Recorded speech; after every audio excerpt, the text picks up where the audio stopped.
Hey guys, today I'll be showing you a personal unit I own, and this actually is for sale. This is a Moog Opus 3 I restored about 3 months ago, actually for a client, and I just ended up kind of buying it from him due to some situation issues he had. And so this has been fully restored, and it's just a fantastic example of a Moog Opus 3. And I say that not because I have it for sale, but because it's true. I don't see these things very often in this kind of condition. And the guy that I bought it from actually bought it at an estate sale, and I don't believe this thing's been played very much. And even when I was servicing it, you could tell that it hasn't been, it hasn't been used much because the keys are still nice and shiny. Usually when these things have been played, the keys won't have quite the glisten that they have later on. You can see it's kind of reflected. I don't know how good my camera can see this, but there's not a lot of wear on the keys. And actually the keys feel nice and tight. These don't use a Pratt Reed keyboard, these use a Matsushita keyboard, but they do still wear. And this one here is nice and tight, and it feels good. But in the restoration, I've got receipts as well for anybody that buys this thing. I'll send the receipts with it where I did all the work. But this one here got the full service. I replaced all the common failure components. Went through and replaced all the capacitors related to your contour, your keyer capacitors as they're called in this case, which affects your release time. So now the release time is even across the whole keyboard. Went to the power supply, serviced it, just really gave this thing a good servicing. Got rid of the Moog foam. These have a Moog, some of you may know, I talk about this foam a lot that they put between the circuit board and the sliders, and it turns to grease. And I got rid of all that stuff, so the grease is no longer in there. And I flushed and lubed all the sliders so there's no crackling, popping, and it's just a really nice instrument. In fact, I would keep this one if it wasn't for me already having one myself that's a workhorse, and it's not quite as nice as this one. This one here is just really nice. And I say that because the stain is still in good shape. You can see there's only a few blemishes on the corners, but I mean overall the stain, and this is factory stain, it still looks fantastic along the front. The front still looks great. My camera, I don't know how well my camera is seeing that, but we'll come on around here. The only big blemish it has is right here on the corner where I had to re-glue the corner piece because it got broken in shipment, and that's about the only thing that's a big blemish, but it's not horrible. All the pieces were still there, so I was able to actually press it all back together and glue it really good. But you can just see how clean it looks across the graphics. There's no discoloration, it's nice and white. The screen printing is still nice and white and not rubbed off. Even the pitch wheel is still white, which is kind of rare. Usually these things are always discolored, but you can see it's nice and bright. And so it's overall just really good shape. The little key caps, the slider caps are all still there and still in good shape as well. All factory. Just a really clean unit. I'll take you around back, let you see the back of it here. So here's the jacks. You can see how clean they are. The Moog graphics are really nice. There's only one little blemish right here on the screen printing. So you can see it's just a little bitty hole right there in the graphics. Not in the chassis, just in the screen printing. But it's really nice. It's a late serial number. It's 57141, so it's a later unit. And just overall, it's a really, really good example of a Moog Opus 3. And this would make, it's getting close to Christmas, this would make somebody a fantastic Christmas gift that's really into Moog synthesizers. This is kind of the oddball synth, and I say that because it's not quite like any other Moog. And for those that have watched my other videos, you kind of know the routine of what I'm going to go through here. But what it is these are actually more of an organ. They're actually an organ style design, even down to the chip sets used in this particular unit. These were designed by Dave Luce and Herb Deutsch. Herb Deutsch designed the interface panel, as well as the idea, the concept for it, and then Dave Luce designed a lot of the circuitry in this particular unit, along with the other engineers, I'm sure. There's a lot of engineers working at Moog. Tony Marchese, Rich Walborn, Ray Castor, a bunch of guys. And so I'm sure that they all had a good input on this particular unit as well. But what we have here is just a fantastic instrument, and I think whoever gets this thing will really love it because it is unique. It's not the typical Moog. It's got basically 3 sections. You have a chorus section, an organ section, and a VCL section, which also correlates to strings, organ, and brass, which brings up a funny story for those that hadn't heard the story yet. I had the privilege of servicing Herb Deutsch's unit, and originally it wasn't going to be called the Opus 3. It was going to be called the SOB. And what that stood for was strings, organ, brass. But back in the time of this instrument, this was around 1980, 81, I'm guessing, Norlin would not let that name be used because it was considered offensive, SOB, you know, the other term. And so Herb came up with the name Opus 3 for it. So that's a little history on this particular unit as well. But let me put the camera on the tripod here and I'll walk you through the sounds and give you a good overview. So as I've mentioned in the past on these, I know a lot of these videos kind of repeat themselves that I do. But what we have here is the string sections actually has a fantastic Bucket Brigade chorus. It's a 3-stage Bucket Brigade chorus using the SAD 512s, and it sounds fantastic. It's probably my favorite choruses outside the Arp Selena, Arp Omni. This thing, it has a very similar sound to the Arp Omni, Arp Selena, but it's a lot smaller package. It's really light. One reason I actually like it a little bit better because you can carry it around with you a lot easier. Fits in a nice gig bag, really easy, and it's just a really great sounding instrument. So first I'm going to combine all the sections together, and I'll just show you kind of how this thing sounds as a whole. This includes the VCL, the Moog transistor ladder filter, the organ section, and the chorus. I just kind of give you an overview of just the sound here of all 3 sections mixed.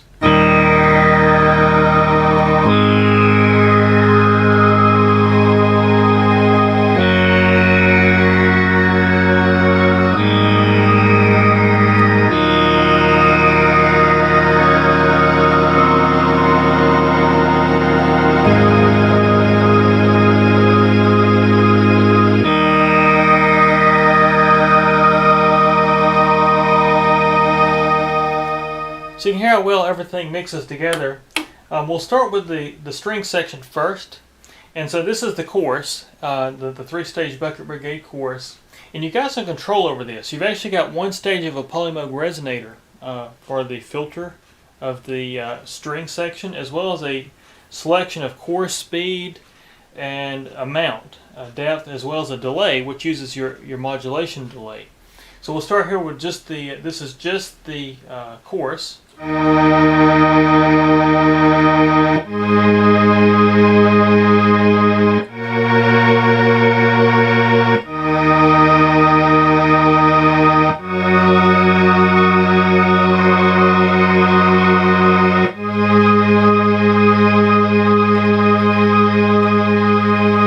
Just like on a lot of the old string machines, you actually reset the amplifier whenever you hit a key, but you actually got a mode setting on this particular unit where you can flip this to mode 2, and it won't get that reset, so it makes it more playable in this kind of setting.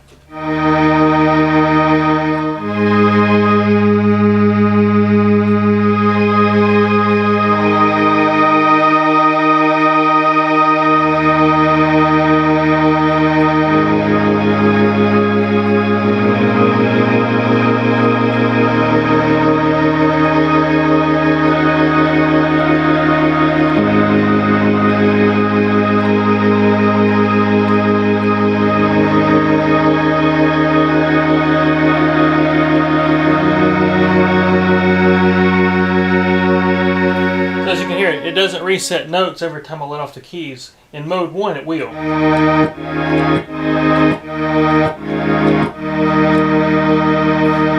that comes in handy later on when we start combining stuff, and you'll see exactly how that works.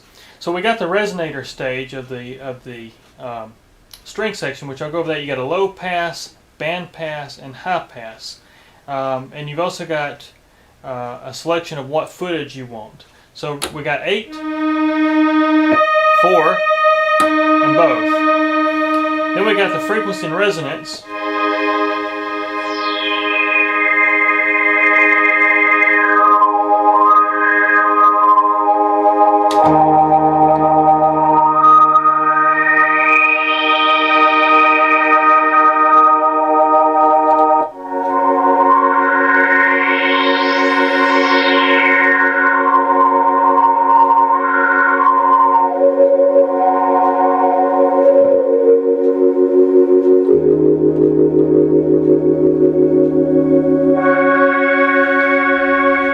So that's the low pass. Then we got the band pass.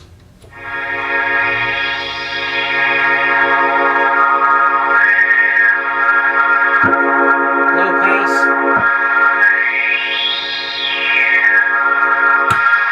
Then we got high pass.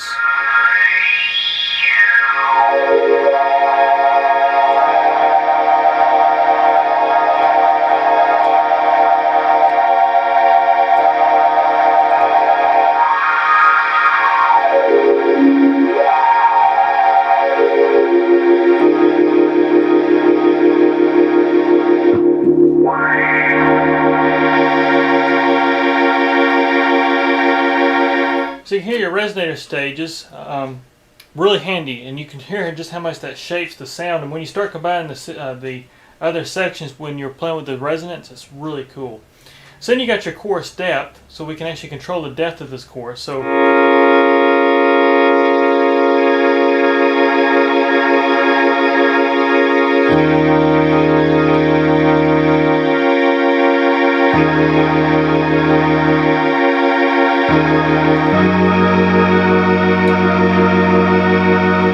so you get something like that. We also got a slow rate. You can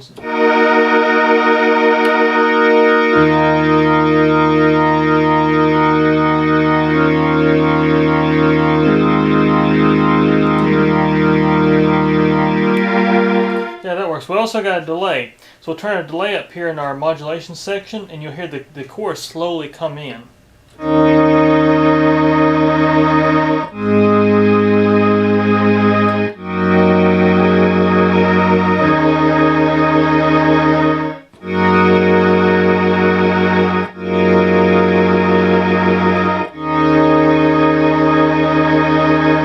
See how that works. And that's basically your string section. Now you see me playing with the envelope over here a lot because the contour it can hold a really long time. So if we turn the release up, and we're going to turn this to stage 2 where it won't reset, you'll hear just how nice the polyphony is of these units.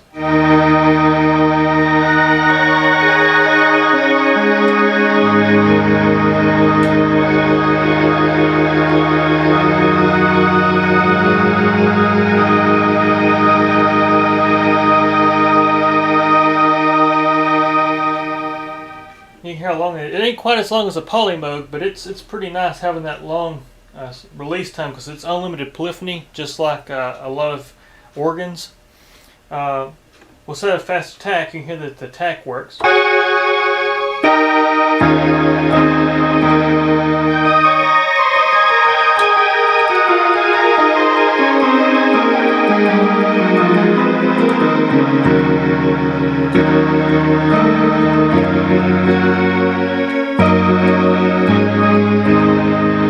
Yeah, that works. We can go to mode 2, and this is kind of where it gets kind of cool too, because you can. Yeah,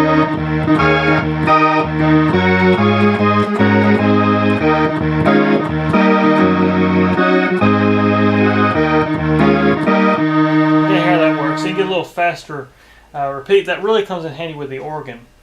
So now we'll move to the organ. Now the organ has these footages. You have a 16, 8, 4, 2, and 1. So bring them all down first, so you won't hear anything, as you can hear. We'll start with 16. Set this so it don't do that. I will go through and show you that all 16, all the 16 footage works for every note.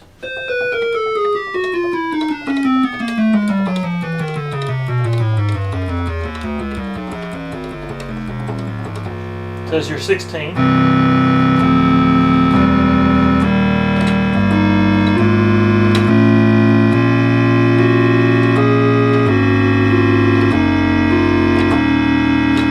So 16, and then we got an 8.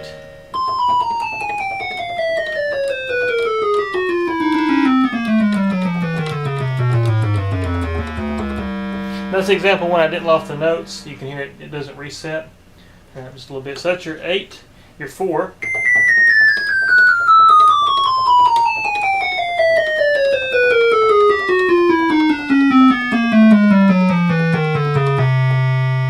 Your 2.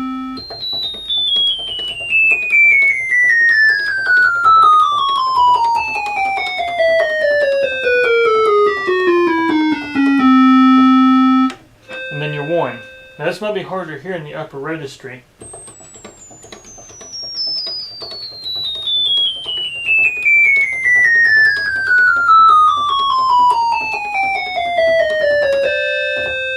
So you have that sense. That's your 1 footage. So now we'll combine them all together. So we'll start.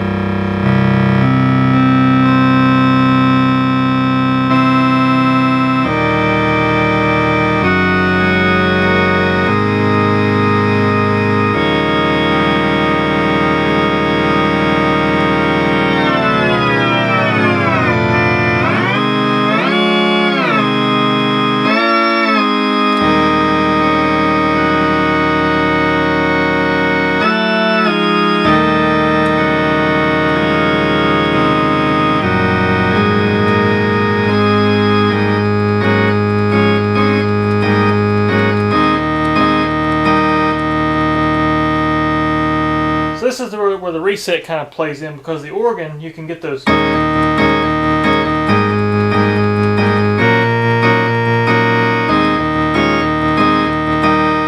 When we go to mode 2,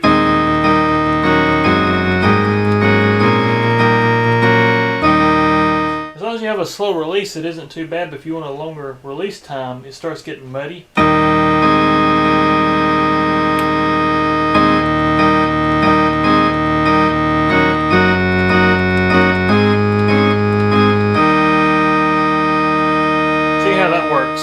You've also got a tone filter right here for the organ, so we can actually control the tone of this.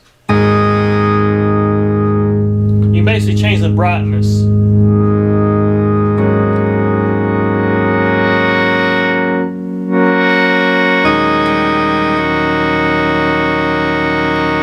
What you can also do too is you got a modulation, so we can actually modulate the frequency modulation of the VCO used to drive the dividers.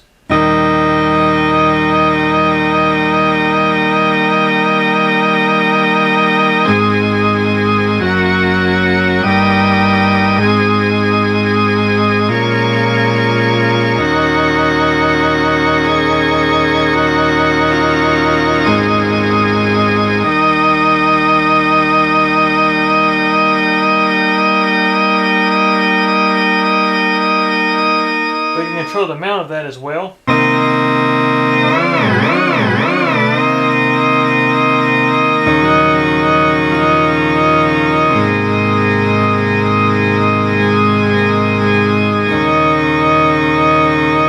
See how that works. We can also run the organ through the chorus. So using the slider here, we can slide that over, turn on the chorus output, turn off the organ output, and now the organ footages will be processed to the chorus. So you can hear it. It's a little louder because that's a higher volume.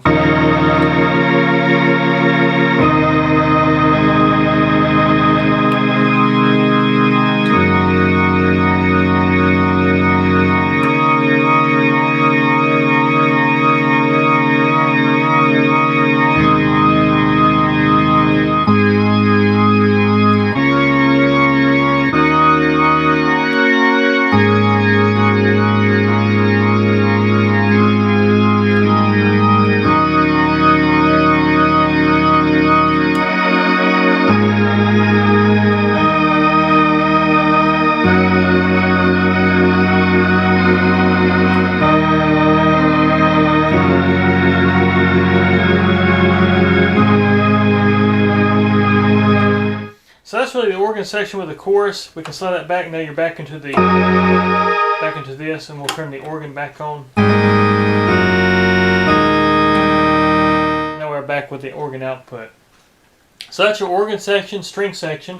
Now we'll go to the Vcl section, which this is the actual, they call it the brass section.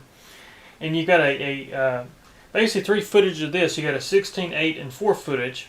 You've also got a preset mode, which actually gives it basically sets up the contour and the filter for a brass response. So you can hear, we'll go back to mode 1.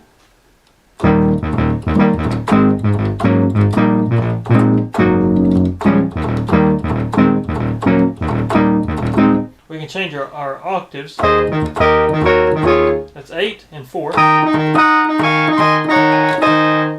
can go to variable mode. Now what this does, you actually got a contour for the filter, as well as a cutoff frequency and emphasis control.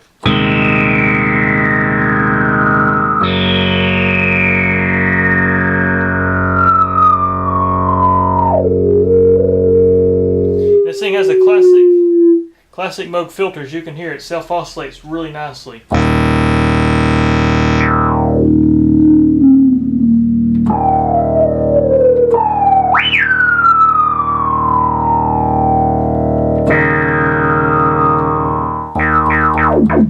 We can adjust our contour for the filter.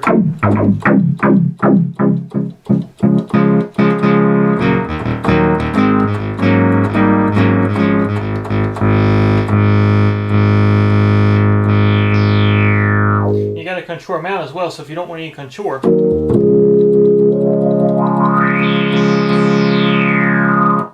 final decay.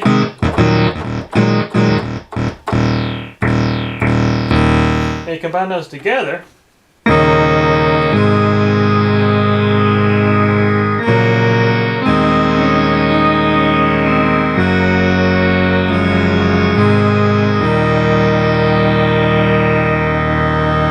And you can control the mix. You actually got a mixer section here where you can actually mix the volumes of each section. So for example, we can turn them all down, just hear just the chorus.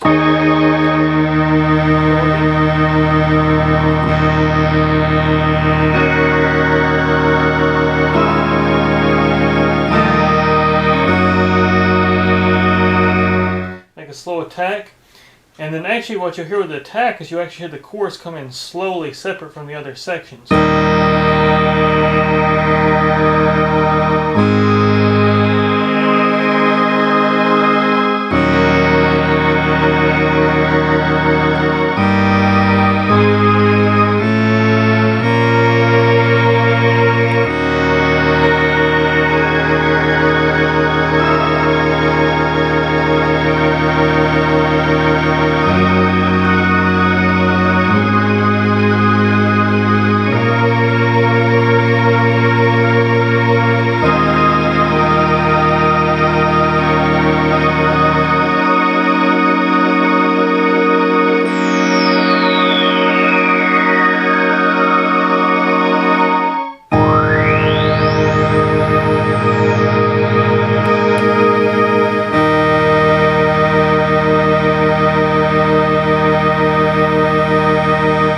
So as you can hear how that works, it's just a really great instrument. Of course, I still got the release set pretty low. But something else you can do too, this actually has stereo outputs, meaning that you can pan each section left and right. So when you hook this up to a mixer and you pan this thing left and right on these channels, you can just get this wide sound because you can have the strings on the left side, the organ in the middle, the filter on the left side or right side, or however you'd want to do it. You can mix it with these sliders right here. It's actually got an internal panning, which is really cool.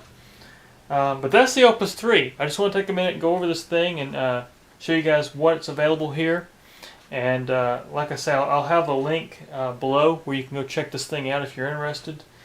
And like I said, I think this makes somebody a really good Christmas gift this year. If you're considering buying that hard-to-buy person a synthesizer, this would be one to kind of get, because it's kind of an oddball, but it adds a lot, especially when you own a Mini Moog, or you own a Moog Prodigy, or you own all these classic mono synths, and you have this thing here with the organs and the strings, and you combine that with these instruments. It's just fantastic, and that's why I really like this instrument.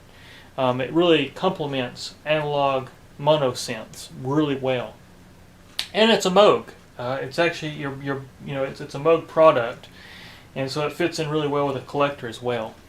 But anyways, guys, thanks for watching, and we'll be in touch. Take care.